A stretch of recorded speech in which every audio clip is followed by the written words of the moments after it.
The Witches by Roald Dahl. How to recognize a witch. The next evening, after my grandmother had given me my bath, she took me once again into the living room for another story.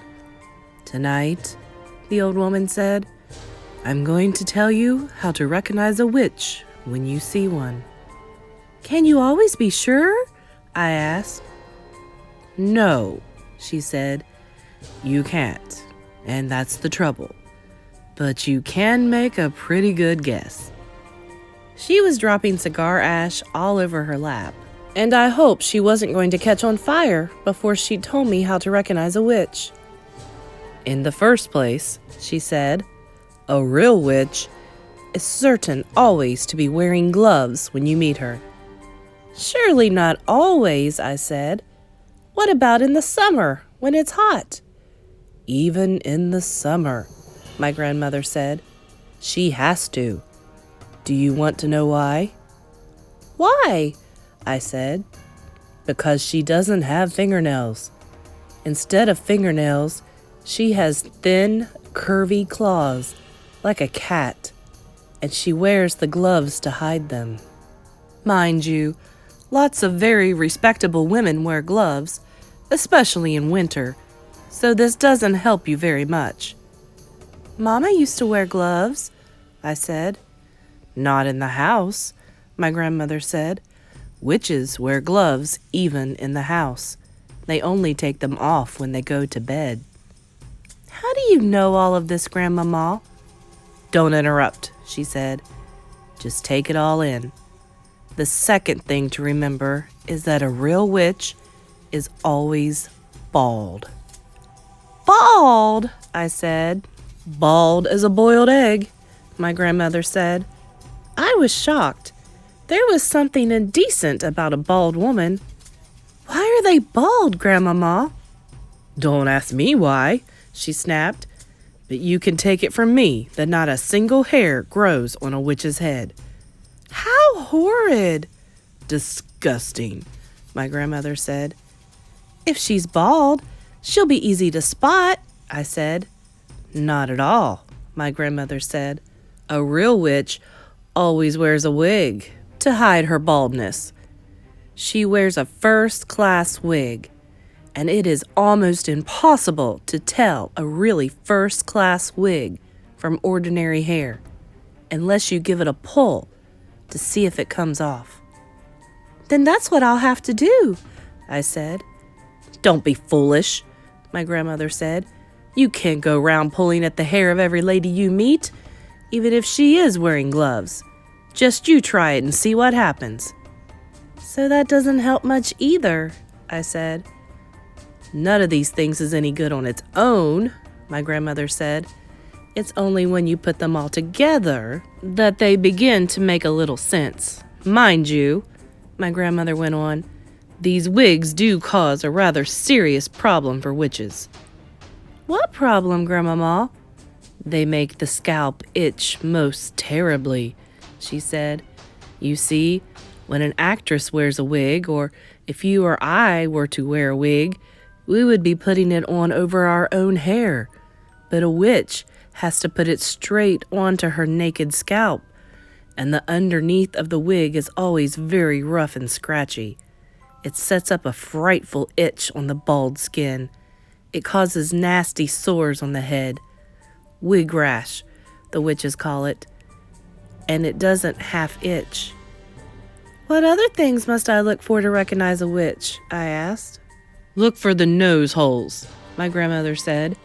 "Witches have slightly larger nose holes than ordinary people. The rim of each nose hole is pink and curvy, like the rim of a certain kind of seashell." "Why do they have such big nose holes?" I asked. "For smelling with," my grandmother said. "A real witch has the most amazing powers of smell. She can actually smell out a child who is standing on the other side of the street on a pitch-black night." "She couldn't smell me," I said. "I've just had a bath." "Oh, yes, she could," my grandmother said. The cleaner you happen to be, the more smelly you are to a witch." "That can't be true," I said.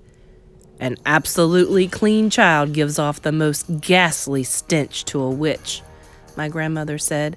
"The dirtier you are, the less you smell." "But that doesn't make sense, Grandmama." "Oh, yes, it does," my grandmother said. "It isn't the dirt that the witch is smelling. It is you. The smell that drives a witch mad actually comes right out of your own skin. It comes oozing out of your skin in waves. And these waves, stink waves, the witches call them, go floating through the air and hit the witch right smack in her nostrils. They send her reeling." "Now, wait a minute, Grandmama." "Don't interrupt," she said. "The point is this. When you haven't washed for a week and your skin is all covered over with dirt, then quite obviously the stink waves cannot come oozing out nearly so strongly." "I shall never have a bath again," I said. "Just don't have one too often," my grandmother said. "Once a month is quite enough for a sensible child." It was at moments like these that I loved my grandmother more than ever. "Grandmama," I said, "if it's a dark night, how can a witch smell the difference between a child and a grown-up?" "Because grown-ups don't give out stink waves," she said. "Only children do that." "But I don't really give out stink waves, do I?" I said. "I'm not giving them out at this very moment, am I?" "Not to me you aren't," my grandmother said. "To me, you are smelling like raspberries and cream, but to a witch, you would be smelling absolutely disgusting." "What would I be smelling of?" I asked. "Dog's droppings," my grandmother said. I reeled. I was stunned. "Dog's droppings?" I cried. "I am not smelling of dog's droppings. I don't believe it. I won't believe it."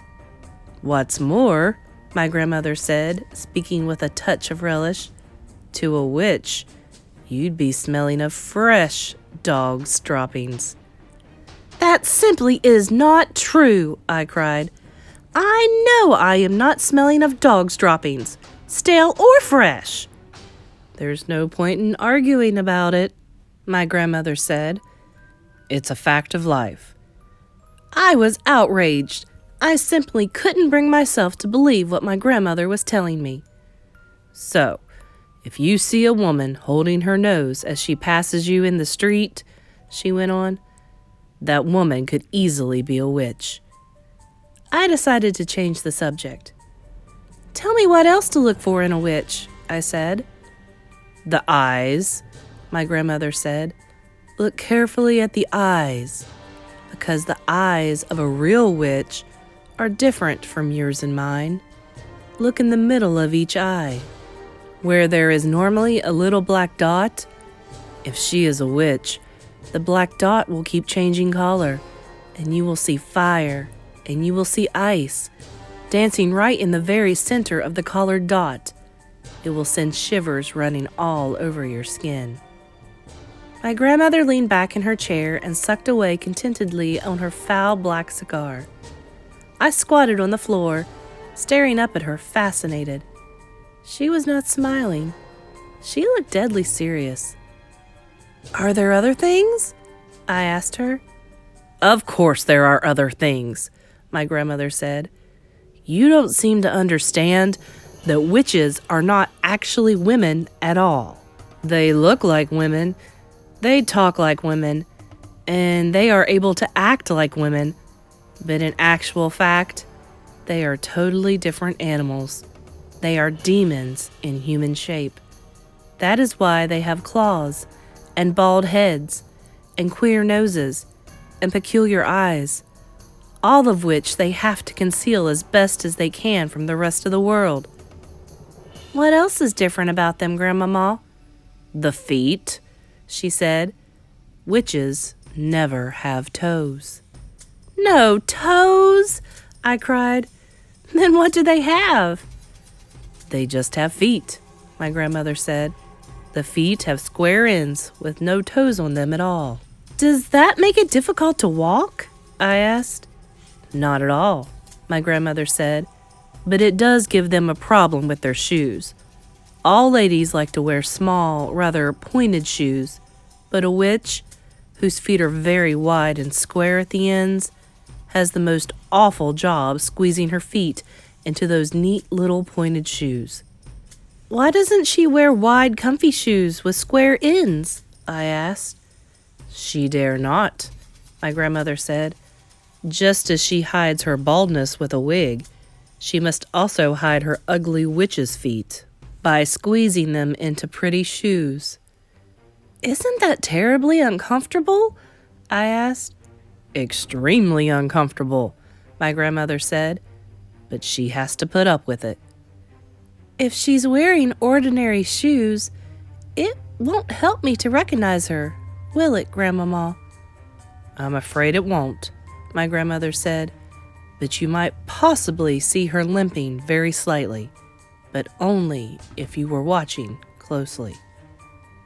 Are those the only differences then, Grandmama? There's one more, my grandmother said.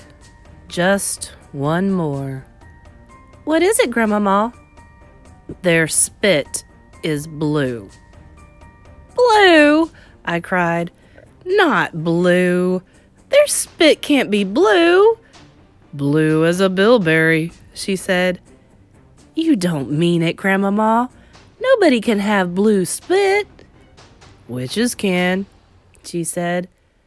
Is it like ink? I asked. Exactly, she said. They even use it to write with. They use those old-fashioned pens that have nibs, and they simply lick the nib. Can you notice the blue spit, Grandmama? If a witch was talking to me, would I be able to notice it? Only if you look carefully, my grandmother said. If you looked very carefully, you would probably see a slight bluish tinge on her teeth, but it doesn't show much. It would if she spat, I said. Witches never spit, my grandmother said. They daren't. I couldn't believe my grandmother would be lying to me. She went to church every morning of the week, and she said grace before every meal, and somebody who did that would never tell lies. I was beginning to believe every word she spoke. So there you are, my grandmother said. That's about all I can tell you. None of it is very helpful. You can still never be absolutely sure whether a woman is a witch or not just by looking at her. But if she is wearing the gloves, if she has the large nose holes, the queer eyes, and the hair that looks as though it might be a wig, and if she has a bluish tinge on her teeth, if she has all of these things, then you run like mad. Grandmama, I said, when you were a little girl, did you ever meet a witch? Once, my grandmother said.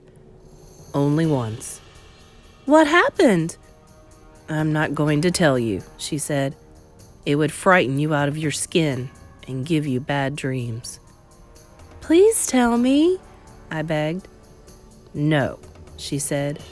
Certain things are too horrible to talk about. Does it have something to do with your missing thumb? I asked. Suddenly, her old wrinkled lips shut tight as a pair of tongs, and the hand that held the cigar, which had no thumb on it, began to quiver very slightly. I waited. She didn't look at me. She didn't speak. All of a sudden, she had shut herself off completely. The conversation was finished. Good night, Grandmama, I said, rising from the floor and kissing her on the cheek. She didn't move. I crept out of the room and went to my bedroom.